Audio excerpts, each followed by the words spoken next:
Bismillah, ila billah, in the name of Allah. Paix, salut sur tous les prophètes, particulièrement sur le sceau de la prophétie. asalaamaaleykum mbokk yi ñuy topp ci Ndindy Actu ñu ngi leen di nuyu encore une fois dellu seeti di leen présenter seen rubrique Actu Santé. Actu Santé nag xam ngeen ni docteur Doudou Diop lañ ciy àndal bii mooy deuxième numéro bi ci premier numéro bi waxtaane woon nañu feebar boobu nga xam ni moo di diabète. diabète nag di feebaru suukar boo xam ni xaw na sonnal àddina bi docteur indi woon na ci ay leeral yu yaatu macha allah donc tey nag ñu tànn beneen xeetu feebar boo xam ne moom itam sonnal na doomu aadama yi ci àddina bépp wërngal alors mu di tension artérielle hypertension artérielle maanaam tension bi nga xam ni dafay yéeg ci loolu lañ fas yéene waxtaane tey ci Actu Santé ak docteur Doudou maa ngi lay nuyu docteur salaamaaleykum. maaleykum salaam Ahmadou. ma bàyyi la nga nuyoog mbokki internet yi. waa ñu ngi nuyu mbokk internet yi seetaan émission bi yëpp di leen sant nag bu baax ci suivi bi ñu ci assuré voilà tey ñu fas yéene comme ni nga ko waxee waxtaanee feebar bi ñuy wax hypertension artérielle. d'accord hypertension artérielle bu ñu koy wax docteur moom mooy tension bi nga xam ne dafay yéeg alors hypertension artérielle docteur pour entrer dans le vif du sujet mooy lan. jërëjëf hypertension artérielle mun nañ ko traduire tension bi nga xam ne dafay dépasser valeurs yi normales léegi peut-être dañuy définir lan mooy tension artérielle tension artérielle buñ koy mën a xayma mooy pression bi nga xam ne deret bi daw ci vaisseau yi vaisseau mooy raakool yi nga xam ne ñooy dawal deret pression bi mu ciy def ci kaw paroi bi dafay dépasser valeurs yi normales bu yàggee dafay am ay conséquences ci vaisseau bi am conséquence ci yaram bi yëpp léegi tension normale ñu ngi koy xayma diggante 120 ba 139 millimètres de mercure pour li ñuy wax la tension artérielle systémique bu fekkee nag la tension diastolique ñu ngi koy xayma diggante 80 ba 89 peut-être damay préciser ñaari yu lan la ñuy tekki xam nga cœur dafa nekk organe boo xam ne ci organe yi gën a noble la bokk xol ba pare xol mooy moteuru yaram mooy pompe bi liggéeyam mooy day jël sang bi deret bi pomper ko bu ko pomper nag mu daw dem ci yeneen cër yëpp fi ñu nekk xam ne cër yëpp dañu soxla deret muy cerveau bopp xel muy baaraam muy tànk muy roño ñoom ñëpp dañu soxla deret léegi moom buy pomper deret bi set bi am nutriments yi ñu soxla lay pomper jox leen ko artères yi ñooy jël ak xol bi ci boppam xol bi yóbbu ko am na beneen xeetu vaisseau nag bu ñuy wax veine moom mooy delloo si deret bi. d'accord moom deret bi muy indi day xaw tilim mooy bi ñuy nettoyer def ci déchets yëpp mu war a génn donc loolu mooy la grande circulation sanguine nga xam ne 3 éléments lay doon day nekk cœur bi. pompe bi nekk moteur bi. artères yi nga xam ne ñoo jëlee deret bi ci xol bi yóbbu ko ak veines yi nga xam ne ñoo koy delloo si léegi nag cœur bi bu pompé pression bi deret bi def ci paroi wu sidit bi loolu la ñuy wax la pression artérielle systolique.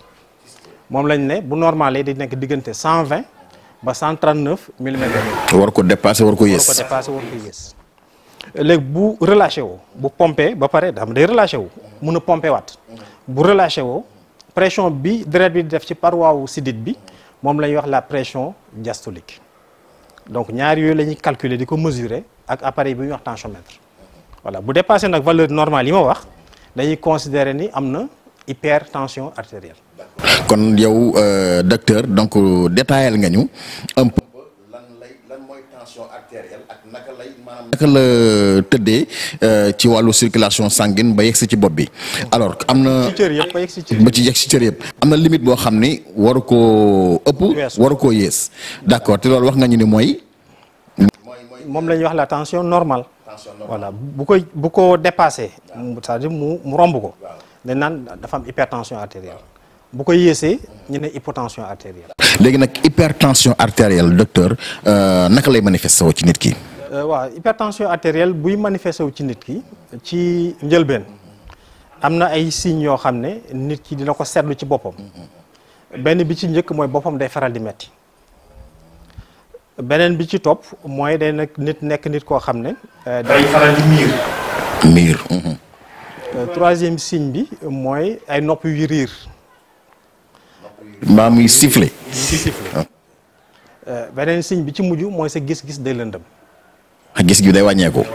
day lëndëm day flou ñeenti signes yooyu la ñuy wax signe de Dieulafoy boo interroger malade bi da nga koy jéem a orienté ba laaj ko question yooyu bu la tontoo indil la ñeenti éléments yëpp nga xam ne kat xëy na malade bi commencé na def hypertension artérielle loolu noonu lañ koy gën a xamee ci bu ñuy consulter maladie mais am na li nga xam ne moo ñu koy firnde mooy ñu jël benn appareil bi wax tensiomètre mesurer tension artérielle nit ki mais pour ñu jàpp ne nit ki dafa am hypertension artérielle mun ñu ko jël ci benn bis. mais dogguma la docteur xam nga ci éléments yi nga xam ni moom la tension artérielle hypertension artérielle di manifesté woo bopp buy metti da nga wax ne ci la bokk.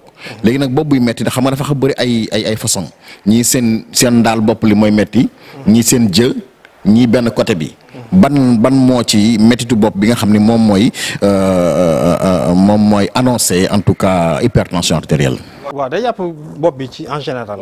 waaw en général parce que bu fekk comme li nga wax dëgg la bu fekkee ni méttitu bopp bi par exemple feebaru bët moo ko indi en général fii la ko malade di yéegee ci ndong bi bu fekkee ni migraine la yenn saa yi day nekk fii ci temp yi li ñuy wax temp ak ci kanamu bopp bi nii quoi mais bu dee tension da ngay sentir bopp bi day métti bu baax. d'accord ok donc mi ngi noonu docteur Doudou Diop alors léegi nag lan mooy xeetu hypertension artérielle yi am yëpp yan la ak ñaata lañu. damay yeggale peut-être di tax ñi xam ni nit ki dafa am hypertension artérielle am na li nga xam ne da nga ko koy laaj mu wax la ko parce que bopp bi metti kenn mënu ko natt nopp yi riir kenn mënu ko natt da nga koy laaj moom mu tontu la mais bu la tontu yow da ngay objectiver hypertension artérielle. li koy defee mooy da ngay mesurer tension bi ak appareil bu ñuy wax tensiomètre mais pour nga jël tension nit dafa am ay conditions. bare na ñoo xam ne dañuy jël seen tension mu kawe ñu jàpp ni dañoo am hypertension artérielle fekk jëlin bi moo baaxul. niñ ko jëlee baaxul. loolu ci machine bi la doon wala ci ki koy jël. ci ki koy jël wala ci conditions yi boo bëggee jël tension ci conditions yu normal day doon nit koo xam ne dafay toog baa mu tëdd ba pare mu noppalu lu diiru juróomi minute ba fukki minute ba pare bu dee tuxkat la na doon koo xam ne tuxul ci saa si. maanaam may ko diir 30 minutes ba benn waxtu nga door a jël tension bi bu fekkee ni tamit dafa jot a xéewalu léegi boo jëlee tension bi day kawe da nga koy bàyyi mu digérer ba pare nga door a jël tension bi bu dee tamit koo xam ne day jëfandikoo sàngara bu ko naanee léegi nga jël tension bi day kawe donc da ngay bàyyi ba loolu yëpp jàll nga mën a jël tension bi parce que loolu day éliminer li ñuy wax tension artérielle yi nga xam ne ay fausses mesures la daal c'est-à-dire du mesures yoo xam ne day génne dëgg tension nit ki. dafa am ay éléments yu koy influencer ba tension bu kawe donc il faut conditions yu yëpp réunir nga door a jël tension bi soo ko jëlee nag da ngay jël ñaari chiffres yi ma wax mooy la pression artérielle systolique mooy chiffre bu njëkk bi bu cœur bi di pomper ak la pression artérielle diastolique mooy chiffre bi nga xam ne bu cœur bi di relâché wu mais boo ko jëlee tey mu kawe mënoo ne waa ji da nga am tension artérielle tey déedéet da nga koy jox rendez-vous benn semaine wala ñaari semaine bu dellu siwaatee nga mettraat ko ci conditions yu normales yooyu conditions yu favorables yooyu nattaat tension bi bu fekkee ñaari jël yëpp. ci nga doon mën a jàpp nit ñi dafa am hypertension. mais entre temps amul dara luñ koy conseiller ci wàllu jëfandikoom wala ci wàllu comportement am. mun nañ ko ne peut-être yenn facteurs yi nga xam day yokk tension comme ay xorom ak yooyu mu wàññi ko mais bu fekkee loolu tamit mënul wàcce tension bi ci temps diir bu gàtt boobu une semaine 2 semaines tension bi chute rapidement mënta ne bu fekkee vraie hypertension la moom buñ ko jëlee ci diir boobu ñaari yoon dañuy gis ni dafa kawe ci lañuy door a wax ni kat kii kat dafa am hypertension artérielle. ok super important alors Doudou docteur léegi ñaata façon hypertension moo am. léegi hypertension def naa mën nañ ko séddale ci ñaari groupe benn groupe bi moom la ñuy wax hypertension artérielle essentielle. essentielle. bu ñu nee essentielle mooy dañoo xool gisuñu benn feebar. wala benn facteur boo xam ne moo tax tension bi yéeg mais loolu dafa am benn terrain boo xam ne mooy nit ki lu mu àndal loo xam ne day favoriser la survenue de la tension. hypertension artérielle essentielle ñi koy gën a gis ci mag du doon xale mag lay doon. beneen bi day doon koo xam ne. ñu consommé ci poids takku. ñaareel bi day doon nekk nit koo xam ne dafa xaw a am yaram. ñeenteel bi mu doon koo xam ne tamit dafa sédentaire li muy yëngatu bëriwul. am na ci beneen facteur boo xam ne léegi bari na ci àdduna muy stress. stress tamit ku ko def pour nga am hypertension artérielle dafay yomb. donc yooyu yëpp facteurs yooyu yëpp day favoriser li ñuy wax hypertension artérielle essentielle.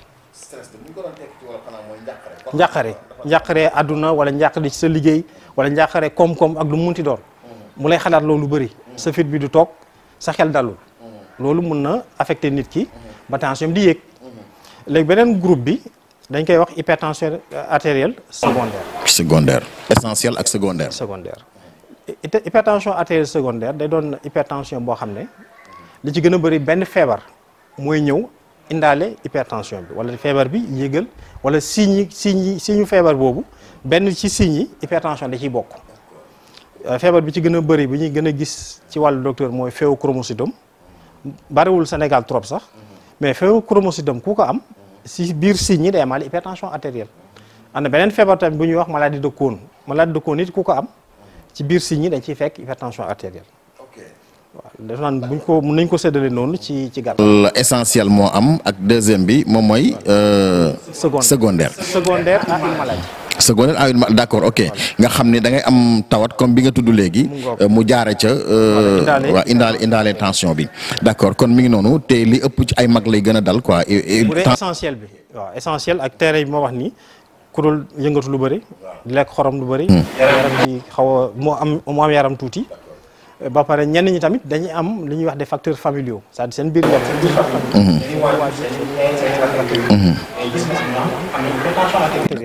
donc da ciy joué lu bari. d'accord léegi nag docteur tension bu yéeg tension boo xam ne dafay yéeg comme bi ñuy waxtaane nii tey hypertension artérielle ak soxna soo xam ne dafa nekk en état de grossesse maanaam loolu yan conséquences la mën a am ci ëmb bi.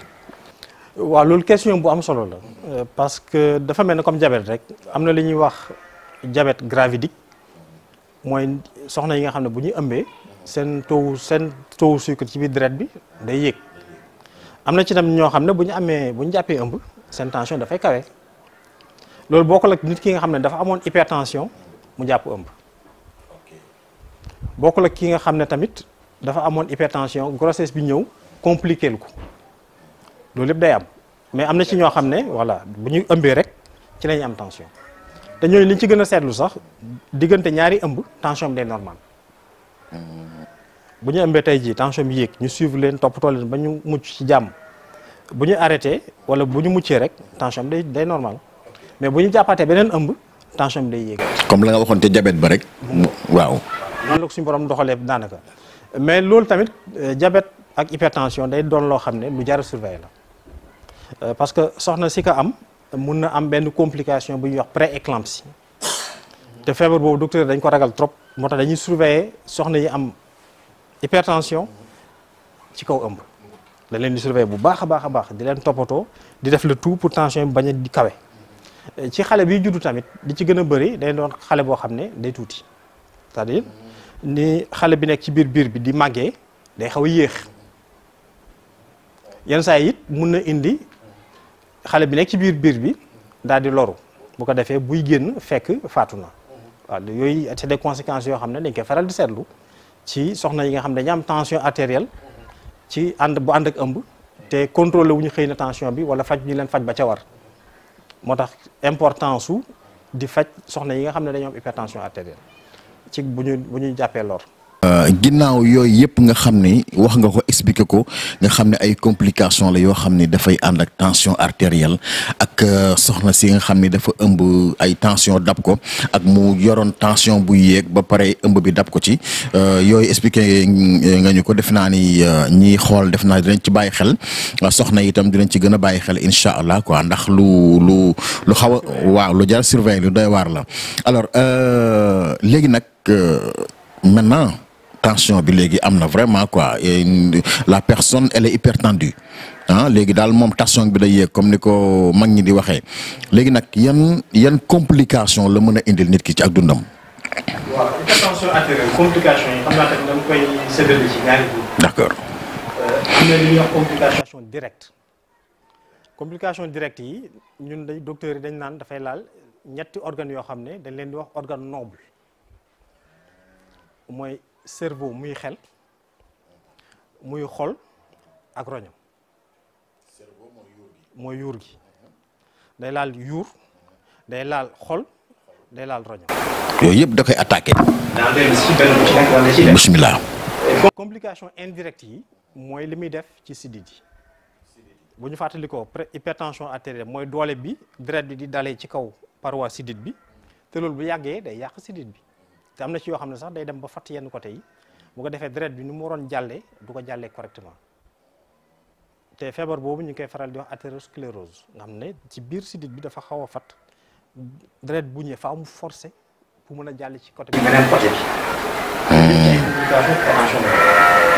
mais bu ñu delloo ci yuur bi complication bi ñuy gën di gis mooy li ñuy wax AVC AVC bu ñu koy tekki da doon malade boo xam ne dafa jékki-jékki benn partie yaramam paralysé ñun noonu lañ koy xamewee mais AVC dafa am ñaari façon am na bi ñuy wax AVC hémorragique AVC hémorragique mooy benn sidit ci biir yuur.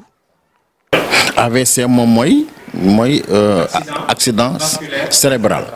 accident la boo xam ne. benn ci siditu yuur bi la dal wala groupe mais noonu lañ koy tekkee ci wolof accident vasculaire mooy vaisseau mooy sidit. sidit mooy li dawal deret. cérébral mooy ci yuur bi. docteur loolu bari na di temps. léegi boo xoolee tamit suñu borom dafa tabaxee ni tabax bu yéeme. dafa jël yuur séddale ko ñaari parties. da koo xaajale daal maanaam ak càmmoñ. léegi dafa am na ko mu yéeme noo xam ne. partie ndeyjoor bi. mooy commandé partie gauche yaram bi. maanaam dafay sens inverse la daal. dañuy croisanté ok. yuuru gauche bi. mooy commandé partie droite corps bi yëpp.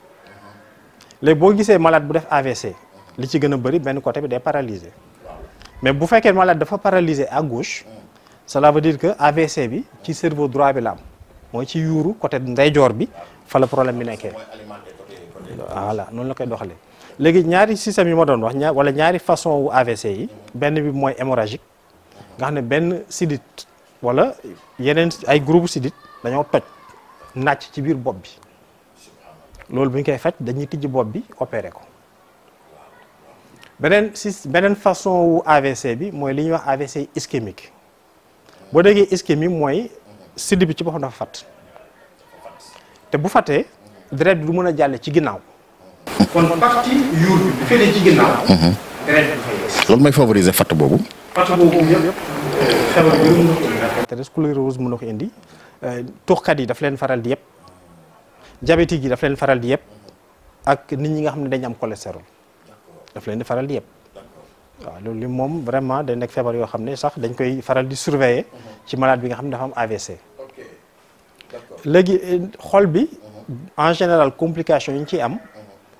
ndax xol mooy moteur bi dawal yaram. waaw mooy pomper deret bi mooy def liggéey boobu liggéey bu am solo boobu bu malade bi amee hypertension artérielle ba mu yàgg mun na am li ñuy wax insuffisance cardiaque. te insuffisance cardiaque ni ñu ko mën a traduire mooy xol boo xam ne amatul doole ba ca war ba mun a pomper deret bi ba mu yegg ci cër yëpp dooleem wàññeeku na kattanam wàññeeku na ba tax na cër bi ñu jot deret comme ni ñu ko waroon jotee. ba pare xol bi day gaaw a mooy indi cardiaque xanaa kon. beneen complication bi. mun nañ ko def crise cardiaque boo xam ne malheureusement day dal maladie te li ci gën a bëri boo yéexee ci faj bi mun nga ñàkk malade bi loolu mooy atteinte yi nga xam ne moom lay def ci xol bi.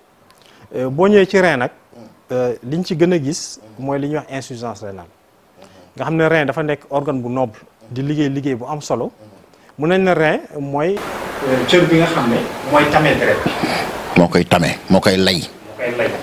boo xam ne santé ci nekk yëpp. moo ne nit ki bu demee tuur ndox génnewaale ko léegi nit ki nag bu amee insuffisance rénale liggéey boobu rein bi doon def du mën a def correctement. te li nga ci xalaat rek dañ ci mën a topp mooy. deret bi na mu waroon setee. parce que moo tax bi fi nekkoon. tamit lay deret bi. ñu ne santé yi defatul liggéey bi na ca wax donc hypertension artérielle mun na jàpp rein roño. ba dootu mën a def liggéey bi. kon day jàpp cerveau bi jàpp xol bi jàpp rein yi. moo tax ñu ne ñetti organes yu noble lay yu noble kay. parce que ñoom ñett ñëpp boo xoolee liggéey bi ñuy def ci nit dafa am solo trop. dernière conséquence bi mooy li ñu doon wax rek mooy effet indirect yi nga xam ne vaisseau yi lay laal te vaisseau bu leen laalee tamit deret du daw correctement. léegi nag traitement yi docteur paj mi. waaw léegi traitement hypertension artérielle mën nañu ko séddale ñaar rek dem ci bi gën a gaaw mooy hypertension artérielle secondaire yi nga xam ne beneen feebar mu ko indi feebar boobu la ñuy njëkk a faj bu feebar boobu disparaître hypertension ànd ak moom dem. mooy secondaire bi ah. waaw moo ko indi woon bu demee moom dem na ñu ànd dem rek. waaw mais bu dee hypertension essentielle loolu il faut ñu ci wax maladie toujours di ci waxtaan ak ñoom di leen ci éduquer ba pare sensibiliser leen ci importance suivre traitement bi daanaka traitement bi tant que sa giiru dund da ngay faju comme diabète. moo tax ñu naan ki nga xam dafa hypertendu day am ay doom yu muy naan à vie. jeex na tàkk d'accord. mais am na leneen lu am solo loo xam ne il faut ñu ci sensibiliser tamit maladie mooy traitement hypertension artérielle balaa ñu koy jox benn malade dañ ko war a defal bilan parce que tension bi li lallu ci suuf dañ ko war a xam te tant que xamuñu ko traitement bi du correct mun nga joxe garabu tension ba sonn malade bi li nga ci jublu yow mooy mu wér tension bi normal doo ko gis c'est parce que am na lu lallu ci suuf loo xam ne. léegi loolu docteur bi ay gëstoo ma ko ci yóbbu wala malade bi moo koy expliquer nan la affaire bi di demee ci moom. waaw dafa am li ñuy wax bilan minimal mooy li mënta ñàkk li nga xam ne organisation mondiale de la santé mooy kuréel bi nga xam ne mooy toppatoo lépp lu jëm ci wàllu wér-gu-yaram ci àdduna bi moom la recommandé mooy moom la joxe comme ndigal. moom la digle waaw. pour ñu koy def benn ci ñoom mooy li ñuy wax ECG électrocardiogramme benn xeetu rajo la rek. boo xam ne leen tegal ay fil sa dënn bi nii taal machine bi xol bi ni muy rëkkee mu koy tracé. d'accord. beneen bi ci bilan bi mooy xool sa suukar xool ndax amuloo diabète beneen bi ci topp mooy ñu xool sa rein ni muy doxee. ñu xool li ñuy wax inogramme xool ci li nga am ci xorom ci biir deret bi ndax ëppul beneen bi tamit mooy li nga xam ne dañuy naan malade bi mu tuur ndox ci benn kaas mu ndaw. ñu dugal ci bandelette am lu ñu ci testé li ñuy wax protéinurie yi loolu mooy bilan bi nga xam ne mënut a ñàkk. loolu mënut a ñàkk. docteur bu defee bilan mu xam ban terrain la nekk dina xam nan lay jëlee en charge maladie correctement. mais loolu dama ci porox ndollu rek laaj la ndax paj mi fii ci Sénégal nii ci Sénégal ndax yomb na ci ñenn ñi nga xam ne xëy na seen doole ki demeewul noonu. waaw mun naa ne yomb na jafe na parce que am na ci. ay structures yu bëri yoo xam ne boo fa demee analyse yi tax koo cher yenn cher yi ci public bi la gën a yombee privé bi ça coûte encore beaucoup plus cher parce que y a des différences yoo xam ne tax na ba ñee ci la ñuy dund wala moom seen fo laa ko mën a waxee ci loolu la ñuy mën a faire fonctionner seen clinique fay ci ay salaire rek yooyu moo tax prix yi day xaw a cher tuuti mais li nga xam ne ci état bi moo koy gérer xaw na accessible ba nga xam ne nit ñi daañu mën a def seen bilan. maanaam yi nga tudd léegi mooy fu mel ni fu demee ni ay clinique yeeg yooyu daal waaw. boo fa defee bilan mooy gën a cher mais bu fekkee ne dans le public mun naa ne c'est accessible ci majorité sénégalais yi waaye nag faj moom jar na lu ne waaw faj moom.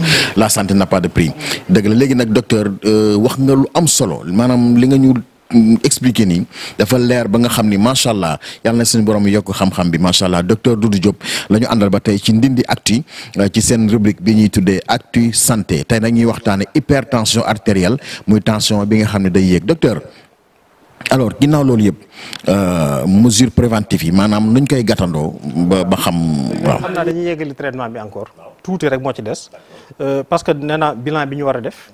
ba xam ci ban terrain lañ nekk lan moo nekk ci suufu hypertension artérielle bi loolu suñ ko xasee def am na un régime bu ñuy conseiller maladie boo xoolee régime day jege lool régime mu diabète te keroog bi ñuy def émission diabète nee naa régime mu diabète mooy régime nit rek ku normal parce que boo koy faral di jëfandikoo feebar yu bëri di nga ci mën a mucc ndekki añ reer ba pare hypertendu yi dañ leen di conseiller ñuy lekk fruits yu bëri di lekk légumes yu bëri te surtout li ñuy consommer ci xorom ñu wàññi ko bu baax a baax a baax a baax a baax parce que xorom bu bëri day yéegal tension te am na loo xam ne seetlu nañ ko biir Sénégal mooy suñu toggin dafa changé ci diggante bi maanaam suñu maam yi nañ daan toggee jamono ji ñu toll nii ñun toggeetuñ noonu parce que mun naa jàpp ni suñu maam yi naan togg dañuy def xorom rek fa la ñuy yem léegi bu ñu defee xorom dañuy jël ay bouillon dolli ci li ñuy wax saf-safal te saf-safal yooyu yëpp xorom kese la lépp xorom la. waaw. te nit ki li mu soxla ci xorom.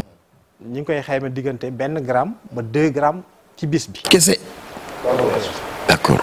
te am na ci ay mesures yu ñu fi defoon wala ay gëstu gis ni nit ñi dañuy dem ba ay 10 grammes ci bis bi. oh c'est trop. juróomi yoon li seen yaram soxla ci xorom. waaw ci loo xam ne benn rek nga ci war a am. donc muy doon loo xam ne dañ ciy conseil maladie bu baax ñu moytu ñam yi saf xorom yi te ñam yi saf xorom yi ñu bëri dañ yaakaar ni mooy liy dem ci cin li rek mais boo xoolee sama mbokk njaayeen ni pour tooñ leen bu ñuy xéwalu ndekki da ngay gis koo xam ne day def jambon def saucisson def fromage te yi ma fi tudd yëpp dafa am xorom mburu bi déjà dafa am xorom nga boole loolu yëpp lekk suba teel dem liggéey mi di jot ñu tegale ceebu jën ñu xorom ko def ci bouillon nga lekkat boole ak xorom sañ ca defoon. waaw ñu tegal la beneen ñam boo xam ne ñamu xorom la nga dajale loolu lépp bu fekkee da nga nekk koo xam ne doo def sport xaw a am yaram di guddee reer lekk dem tëddi loolu lépp da lay indi ay jafe. léegi sport bi ban rôle lay joué moom ci xeetu lekk yooyu nga tudd léegi maanaam xorom seeg yooyu. mais déjà xam nga nit ki buy daw di ñaq day génne wàlle xorom parce que dans la kii ni nga koy waxee ñaq dafa saf xorom déjà excès xorom bi ci nekk yëpp mën nañu ko éliminer par la transport. d'accord donc c'est valable aussi pour le sucre. booy sport ah. booy def sport fekk nga am diabète day lakk suukar bi parce que suukar bi da koy transformer en énergie loolu moo lay téye ba nga mën a def sa activité physique mais am na leneen lu ci nekk tamit mooy kii def sport xolam day am doole parce que xol am na rythme bu muy rëqee par minute loolu la ñuy wax la fréquence cardiaque tey ji boo gisee koo xam ne du def sport ak un sportif de haut niveau nga mesurer leen ci benn minute ñaata yoon la seen xol di rëq ki def sport mun na am ba ay 60 55 45 battements par minute maanaam xol bi dina rëq 45 fois ba 60 fois ci minute. ñeent fukk ak juróomi yoon. ci minute bi ba juróom-benn fukk. nga gis koo xam ne def sport xolam dina rëq lu tolloog juróom-ñetti fukki yoon te loolu sax valeur normale la par minute ba lu ko romb léegi boo ko gënee analyser da ngay xool benn cër bu ñuy sant benn liggéey maanaam ñun na ko yëkkati lu diis kenn ki ci benn waxtu ñu ne ko yëkkati ko juróom-ñeent fukk ñan koy waxee sax. 90 minutes. juróom-benn. 60 minutes. waaw juróom-benn fukki yoon. donc 60 fois. voilà keneen ki ñu ne ko yëkkati ko juróom-ñeent fukki yoon kan mooy gën a gaaw a sonn te même poids la. waaw xanaa borom 90. jeex na tàkk donc xolu sportif. coonoom day yéege. alors que ki dul def sport xolam day gaaw a sonn. d'accord te plus ngay def sport plus sa xol di gën di rëy plus muy gën di am doole gën a mën a pomper deret bi te bu ko pomper cër yëpp ñoo ciy jot. donc loolu njëriñu sport la. ba pare ki def sport tamit sidit tamit dañuy am résistance te comme nee nañu hypertension mooy doole bi deret bi di dalee ci sidit yi sidit lu mu gën a am résistance doole bi bañ ko sonal mais bu amul résistance force boobu deret bi di ñëwee da koy indi jafe-jafe. voilà loolu moo tax sport bi am ci njëriñ quoi. solo loolu leer na nañ donc loolu mooy li ñuy wax les mesures hygiéno-diététiques. waaw hygiène de vie. ak diététique mooy li ngay lekk. waaw wàññi xorom bu baax a baax a baax a baax a baax. di lekk fruits yu bëri. di lekk légumes yu bëri.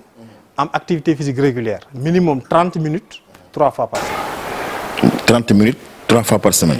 mais loolu yomb na de docteur.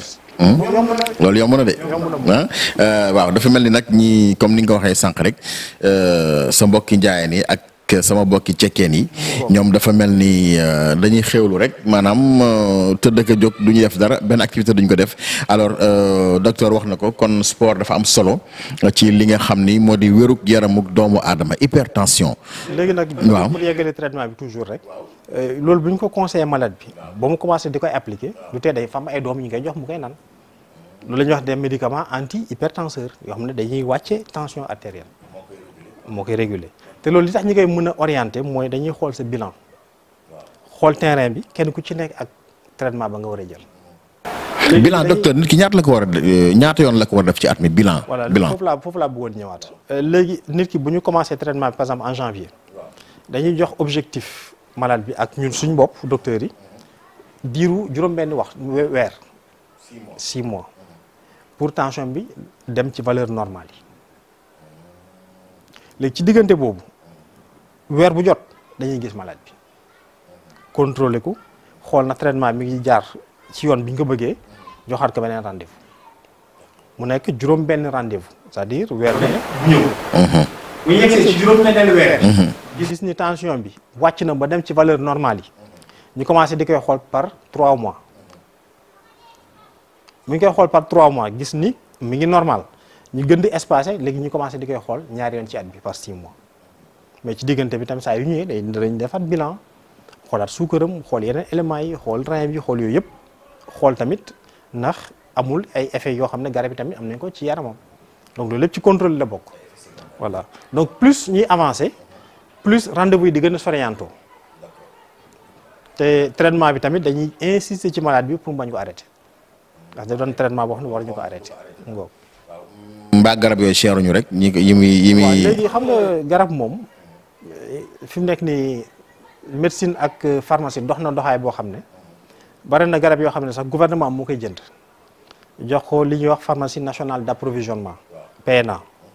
PNA nag moo koy jël séddale ko ci région yi ba nga xam ne ñi nga xam ne am nañu yenn façon feebar comme hypertension artérielle daañu mën a am garabu hypertension artérielle ci dispensaires yi ak ci centre de santé bi ci njëg lu yomb waaw parce que ay générique la yoo xam ne daanaka état bi daf ko subventionné ba nga xam ne ñoom daañu mën a am accès ci garab yooyu mën a faju correctement te du cher trop ci ñoom waaw. léegi lan mooy mesure préventive yi maanaam ñu koy gàttal. mesure préventive bi daanaka mooy li ñuy wax c'est le régime. wàññi xorom moom def naa Sénégal yëpp ko war a def parce que suñu ci nii li ci nekk xorom bari na waaw ñu moytu daal di def waa di yëngatu. bàyyi cigarette bu fekkee ni da doon nit koo xam ne di jëfandikoo sàngara mu bàyyi sàngara beneen bi tamit mooy li nga xam ne stress la lu ko nit gën a mën a xeex gën ko moytu tension am dina gën di normal te stress am na ci benn mesure bu simple mooy sport parce que jamono ji ngay daw wala ngay football wala ngay basket sa xel du nekk ci lu bare parce que yaa ngi topp ci bal bi di daw diir boobu yëpp sa cerveau bi day libéré wu. waaw sport dafay waaw day éliminer stress wax nga dëgg docteur. dafa doon facteur boo xam ne. bu nit ñi bëgg rek day yombal nelaw. wax nga booy nelaw it du am stress parce que xel bi. waaw ni ngi noppalu waaw. loolu tamit facteur la boo xam ne. d'accord. ñi conseillé nit ñi lu ñu gën a mën a nekk daal. d'accord léegi nag docteur bala ñu daaneel wàcce suñu kàddu damay dellu seeg yow rek ci li nga xam ni nit ñi dañ koo ragal lool ba sax parfois léeg-léeg nga gis ku la jox ay conseil nga gis sëriñ si yenn sëriñ yi ñi ñuy tuddee ay buxaabaak yooyu naan boo defee nangam maanaam li nga tudd sànq muy AVC attaque cérébrale accident vasculaire cérébral voilà mooy AVC moom maanaam ci yan waxtu parce que damay dégg ñu naan boo tëddee di nelaw parfois ci la lay attaqué maanaam nga lekk rek daal di tëdd mu song la ak bu la songee ñaata yoon nag la lay éliminer complètement quoi. waaw loolu pour joxe ci réponse bu leer ne nii la day jafe parce que nit ñi bokkuñu kenn ku ci nekk ak sa yaram nu muy réagir ak man façon AVC nga am bu dee AVC bi nga xam ne hémorragique la nga xam ne biir yuur bi mooy nàcc boobu lu ñu gën a gaaw ci prise en charge mu gën. mu gën a gaaw rek. mu gën a gaaw mu gën. beneen bi tamit prise en charge war na gaaw mais xëy na benn ni muy fàttee moom gaawul fàttee noonu mooy li nga xam ne bu ñu yóbboo malade bi defal ko scanner xool fan la affaire yi nekk def yëpp jox ko traitement am li ci gën a bari day récupérer mais wax tudd nga fi léegi li ñuy wax bu xaaba yi wala ñi nga xam ne dañuy def traitement traditionnel ñun docteurs yi contre ñu traitement traditionnel mais li ñu ciy ragal rek mooy ay reen ay sunguf yi ñuy jox maladie te du ñu xam concentration bi du ñu xam ban dose la du ñu xam ñaata yoon lañ koy naan ci bis te xam ñoom ñi koy naan wala ki la koy jox xamul yan conséquences def ci sa yaram seetlu nañ ni pour jàll ci beneen sujet malade yu bëri yi am insuffisance rénale maanaam seen roño dem ba doxatul ni mu war a doxee dañ koy jëlee ci xeetu garab yooyu te am na benn xayma bu ñu defoon Sénégal gis ni boo xoolee ñetti hypertendu ñetti nit yoo xam ne dañu am hypertension am na ci kenn koo xam ne traitement traditionnel rek lay def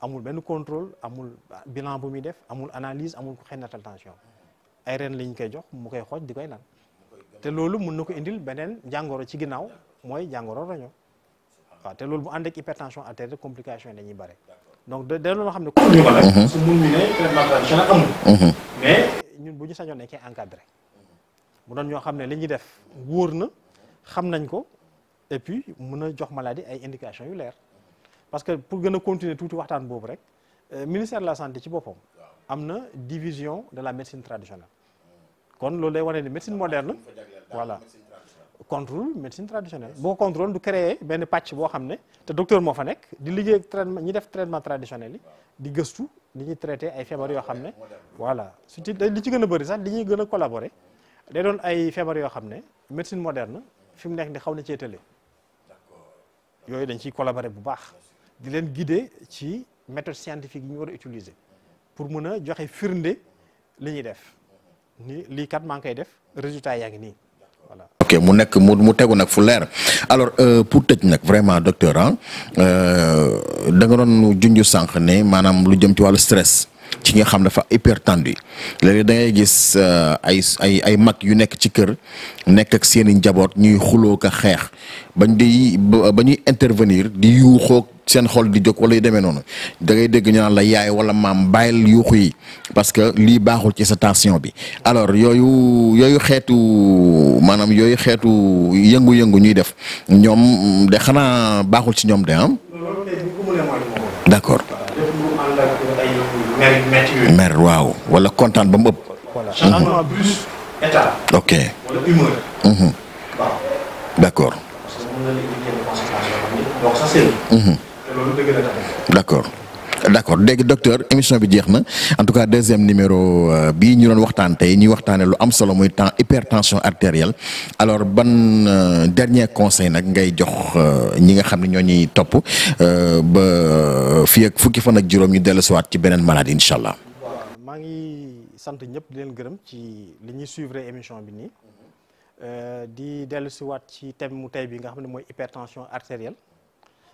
ñun docteurs yi dañ koy dugal ci li ñuy wax maladie chronique non transmissible mooy feebar boo xam ne du wàlle dëgg la mais da lay topp daanaka sa giiru dund te boo xoolee ci àdduna bi ci maladie chronique non transmissible hypertension artérielle moo ci ëpp te biir Sénégal it def nañ fi ay gëstu yu am solo gis ni boo jëlee ay nit ñu nekk mag te bu ñu nee mag mooy ku commencé fukki at juróom-ñett jëm kaw voilà 30% mooy fukk yoo ci jël ñett yi dañu am hypertension artérielle kon muy feebar boo xam ne mi ngi progressé suñu dëkk yi ñu war ko mën a moytu conseil bi ñu leen di jox toujours rek mooy li ñuy faral di jox ñëpp ñuy xool bu baax li ñuy lekk moytu stress te surtout ñi def activité physique régulière.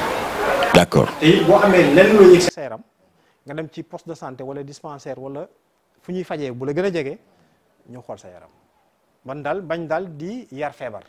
waaw parce que feebar boo ko yaree mun na léegi indil loo xam ne xëy na faj ba day jafe wala mu tëral la mooy boo commencé gis signe rek demal ci kër docteur wala fépp foo xam ne dañ fay fajee rek ñu seetal la sa yaram waaw. jërëjëf docteur Doudou kontaan lañ encore une fois yàlla yàlla gën a yokk xam-xam bi dëgëral taxawaay bi yonent bi salaa salaam dañ ko joxoon ay cadeau ba boole ci médecin.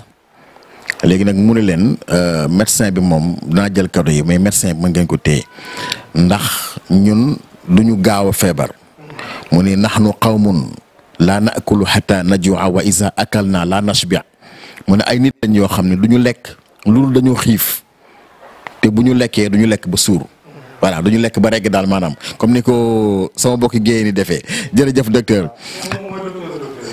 tabibul atiba yonent bi salaa salaam ndeysaan alors jërëjëf ñi ngi àndoon ak Malick Fall ci caméra bi moom itam ñi ngi koy gërëm bu baax di ko sant mu di xale bu dynamique bu am passif taalibe Serigne Fallou ah Cheikh Malick yàlla yàlla yokk sa jàmm ci barkeb Cheikhul Khadim bi nga xam ne mooy sa yaakaar ça a été un plaisir mesdames et messieurs de vous tenir compagnie dans cette rubrique Actu Santé.